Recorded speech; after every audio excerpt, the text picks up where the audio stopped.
வணக்கம் நண்பர்களே, நான் உங்க கிச்சா பேசுறேன். மகாபெரிவா முன் படம் எடுத்து ஆடிய கருநாகம்.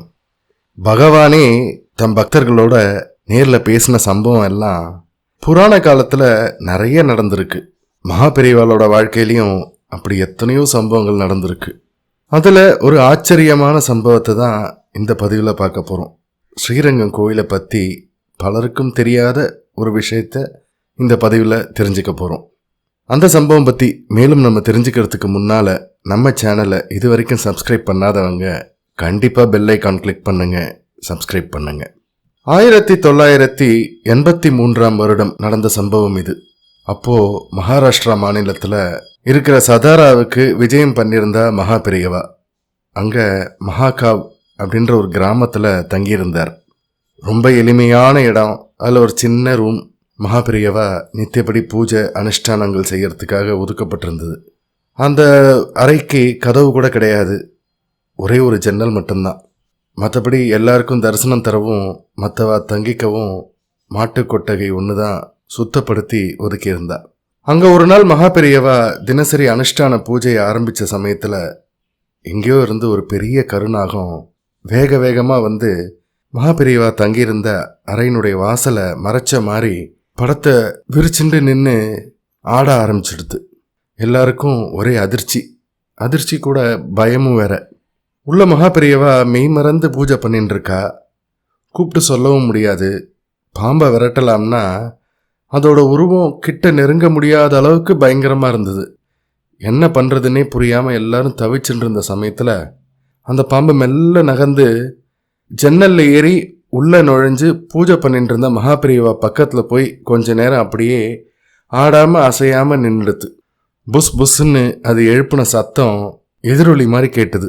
சுற்றி நின்னவாளோட இதயம் எல்லாம் லப் டப்புன்னு அதுக்கு ஈக்குவலாக அதிர்ந்தது. இத்தனை ஆரவாரத்துலேயும் மகாபெரியவா முகத்தில் துளி கூட சலனமே இல்லை. கர்மமே கண்ணா பூஜை பண்ணிகிட்டே இருந்தார் அவர். எல்லாம் ஒரு சில நிமிஷம்தான். வந்த வேலை முடிஞ்சிடுத்து அப்படிங்கிற மாதிரி அந்த பாம்பு சரசரன்னு வெளியில் வந்து சட்டுன்னு எங்கேயோ போய் மறைஞ்சிடுத்து.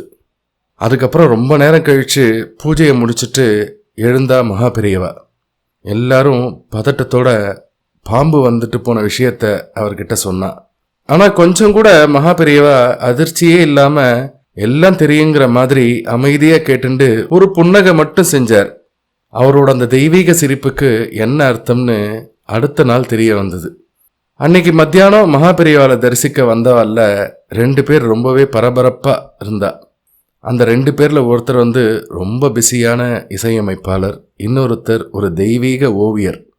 இசையமைப்பாளர் ஓவியர்கிட்ட பேசுறச்ச பரமாச்சாரியா கிட்ட இருந்து ஏதோ உத்தரவு கிடைச்சிருக்கிறதாகவும் அதை நிறைவேற்றுறதா வாக்குறுதி தரவே வந்திருக்கிறதாகவும் சொல்லிட்டு இருந்தார்.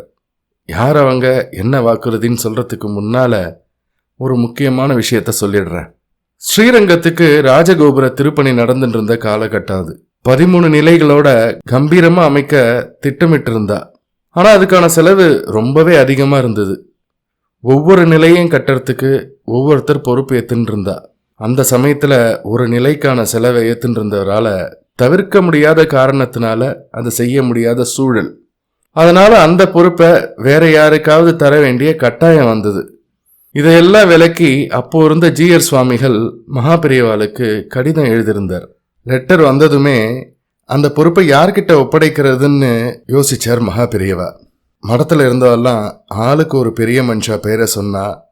ஆனால் மகாபெரியவா சினிமாவில் இசைத்துறையில் பிரபலமான ஒருத்தர் பேரைத்தான் தேர்ந்தெடுத்தார்.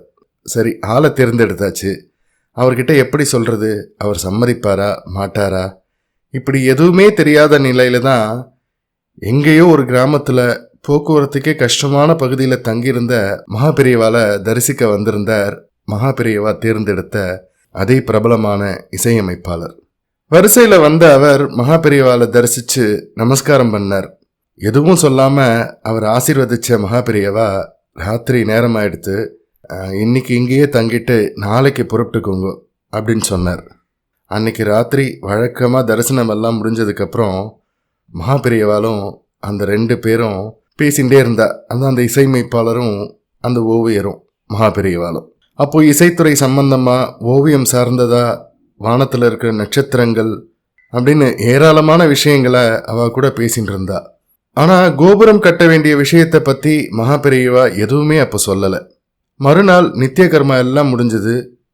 அந்த 2 பேரும் மகாபெரியவாவை தரிசிக்க வந்தா. மகாபெரியவா என்னை நம்பி பெரிய பொறுப்பை ஒப்படைக்க போகிறதா ஒரு தகவல் கிடைச்சிது. இது என்னோட பாரம் இல்லை, உங்கள் பாரம். இதை எப்படி நடத்திக்கணுமோ அப்படி நீங்களாவே நடத்திப்பீங்கன்னு தெரியும். உங்கள் கட்டளையை நான் ஏற்றுக்கிறேன் அப்படின்னார் இசையமைப்பாளர். கிட்டத்தட்ட 8 லட்சம் ஆகுங்கிறா, தொகை ரொம்ப பெருசு, நீ எப்படி பண்ணுவ அப்படின்னு கேட்டார் மகாபெரியவா.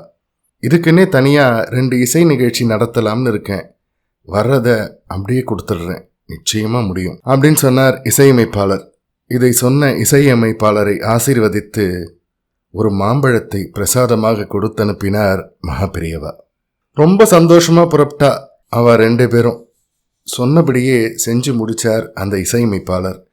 ஸ்ரீரங்கம் கோபுரத்தோட 6வது நிலை அவரோட கைங்கரியமாக கட்டப்பட்டது.